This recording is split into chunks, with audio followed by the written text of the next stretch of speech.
নমস্কার বন্ধুরা, চিত্রাস ডেইলি লাইফস্টাইলে আপনাদেরকে স্বাগত। আশা করি সবাই ভালো আছেন। শুভ সন্ধ্যা সবাইকে। আজ আমি একটা স্ন্যাক্স রেসিপি দেখাবো। এটা হচ্ছে কর্ন মাশরুম পনির পকোড়া। খুব সুন্দর টেস্টি হয়। আপনারা সন্ধ্যাবেলা চায়ের সঙ্গে সার্ভ বা কেউ রিলেটিভ কেউ এলে সন্ধ্যাবেলায় গেস্ট এলে পর এই রেসিপি বানিয়ে আপনারা সার্ভ করতে পারেন। বাচ্চাদের সন্ধ্যাবেলায় একটু খিদে পেলে একটু ভেজে পকোড়াটা করে খাওয়াতে পারেন। টেস্ট খুব সুন্দর টেস্ট হয়। যেমন পনির নিয়েছি আমি, সেটা পরিমাণ কর্ন নিয়েছি, আর 100 গ্রাম পরিমাণের মাশরুম নিয়েছি, আর পনির নিয়েছি 100 গ্রামের। আর আমি কর্নটা আগে একটু মিক্সিতে স্ম্যাশ একটু একবার ঘুরে একটু বেটে নেবো, একটু বেশি খুব নাটবো না, একটু পরিমাণে বেটে নেবো। আর মাশরুমগুলোকে আমি একটু কুচি কুচি করে একদম ছোট ছোট করে কেটে নেব। ভালো করে ধুয়ে নিয়েছি, একবারে ধুয়েই কাটছি। পরিষ্কার করে নিয়েছি আমি মাশরুমগুলোকে, দিয়ে কাটছি, কুচি কুচি করে কেটে নেব।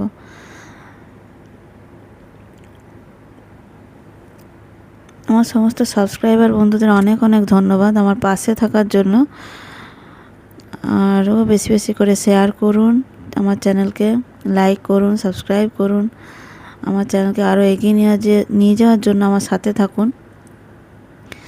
আর নতুন নতুন রেসিপির আমি দেবো, সেগুলো আপনারা বেল আইকনটা অবশ্যই অন করে রাখবেন, আপনাদের কাছে নোটিফিকেশান পৌঁছে যাবে।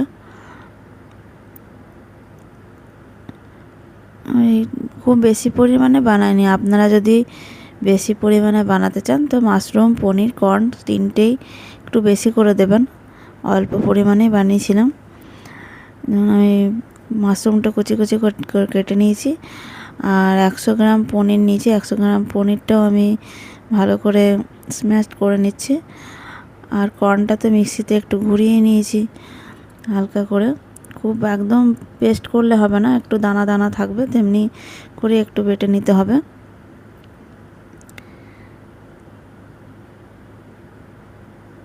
পুরো রেসিপিটা দেখুন, আপনারাও বাড়িতে বানান, দেখবেন আপনাদেরও খেতে খুব ভালো লাগবে। আমি আদাটা গ্রেট করে রেখেছিলাম একটু, আর লঙ্কা একটা কুচি, দুটো লঙ্কা কুচি করে রেখেছিলাম। আপনারা আপনাদের পরিমাণ মতো পুরোটাই বেশি কম করবেন পরিমাণে। জিরে গুঁড়ো, ধনে গুঁড়ো, কাশ্মীরি লঙ্কা গুঁড়ো, হলুদ, এগুলো সবই দেবো। দেখুন আস্তে আস্তে হলুদ দিলাম,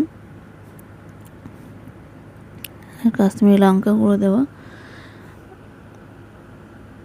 আপনারা যদি বেশি ঝাল পছন্দ করেন তাহলে বেশি পরিমাণের কাঁচা লঙ্কা কুচি দিতে পারেন। চাট মশলা দিচ্ছি, এটা আমি এটা কালো গোলমরিচ গুঁড়ো দিলাম, আর বেসন দিয়ে দিচ্ছি। কর্নফ্লাওয়ারও দেবো একটু, আমি 3 চামচ বেসন দিলাম। আর এবার আমি এর মধ্যে কর্নফ্লাওয়ার দিয়ে দিচ্ছি। আর আরও বেশি ক্রিস্পি করার জন্য আপনারা একটু চালের গুঁড়ো দিতে পারেন। আমার চালের গুঁড়ো ছিল না, আমি দিইনি। চালের গুঁড়ো না দিলেও হবে, তাতেও খুব সুন্দর টেস্ট হবে। একটু আমি চিলি ফ্লেক্স দিয়ে দিচ্ছি, একটু গোটা জিরে দিয়ে দিচ্ছি, আর পরিমাণ মতো নুন দিচ্ছি। এখানে একটু ধনেপাতা কুচি দেওয়া যেতে পারে, আমি ধনেপাতা কুচিটাও দিইনি, পছন্দ করে না বাড়িতে, তাই আমি ধনেপাতা কুচিতে বাদ দিয়েছি। এখানে আপনারা ধনেপাতা কুচিটা অ্যাড করতে পারেন। আবার যদি পেঁয়াজ দিয়ে খান, এটা একটু পেঁয়াজ কুচিও দিতে পারেন। তো পেঁয়াজ না দিয়েও খুব সুন্দর খেতে লাগে এটা। অবশ্যই আপনারা বাড়িতে বানিয়ে খেয়ে দেখবেন, আর কেমন লাগলো কমেন্ট বক্সে জানাবেন। ভালো করে মেখে নিচ্ছি, এবার যেমনভাবে পকোড়া করে সেভাবে পকোড়া করব মেখে নিয়ে। আমরা তো এরকম ভেজ পকোড়া, আলু পকোড়া, পেঁয়াজের পকোড়া অনেক রকমই করি, আবার চিকেন পকোড়াও খাই, কিন্তু এইটা একটা মিক্সড পকোড়া। এটা আপনারা একবার বাড়িতে বানিয়ে দেখবেন, আপনার নিরামিষের দিনেও করতে পারবেন, কোনো অসুবিধা হবে না। এবং আমি কড়াইয়ে তেল নিয়েছি, আমি কিন্তু খুব অনেক তেল দিইনি, পরিমাণ মতো একটু তেল দিয়েছি। আস্তে আস্তে আমি পকোড়াগুলো ভেজে নেব। অনেক বেশি তেল দিলে তেল টানবে, আবার তেল তেলে হয়ে যাবে, তাই কম তেলেই আমি হালকা আছে পুরো পকোড়াগুলো সব ভেজে নেব।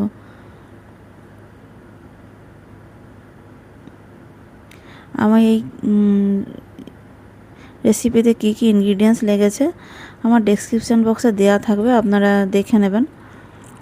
আর পরিমাণটার কথা হচ্ছে আপনারা যেমন পরিমাণে বাড়িতে আপনাদের পরিবারের জন্য বানাবেন সেভাবে বেশি কম আপনারা অবশ্যই করতে পারেন ইনগ্রিডিয়েন্টস সমস্ত জিনিসগুলোই।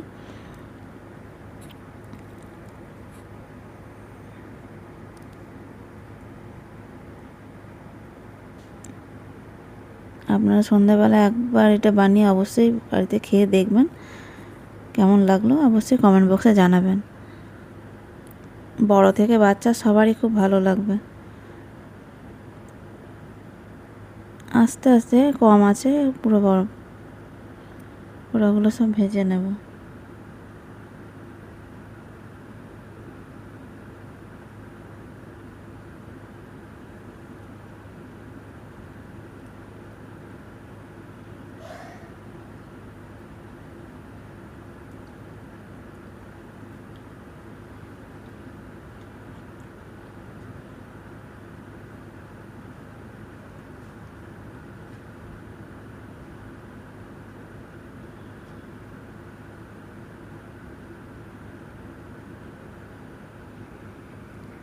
আপনারা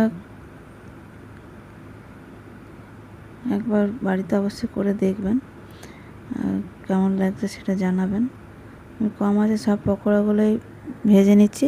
এটা আপনারা সসের সঙ্গে বা গ্রিন চাটনির সঙ্গে সার্ভ করতে পারেন।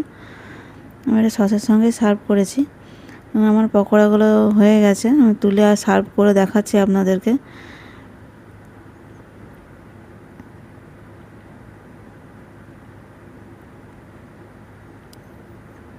লো ফ্লেমে করবেন, তাহলে ভেতরেরটা কাঁচা থাকবে না, কম তেলেই ভাজা হয়ে যাবে। এবং সার্ভ করে আমি দেখিয়ে দিলাম, সসের সঙ্গে সার্ভ করেছি। আপনারা অবশ্যই বাড়িতে বানিয়ে দেখুন। আমার পুরো রেসিপিটা আপনাদের দেখার জন্য অনেক অনেক ধন্যবাদ।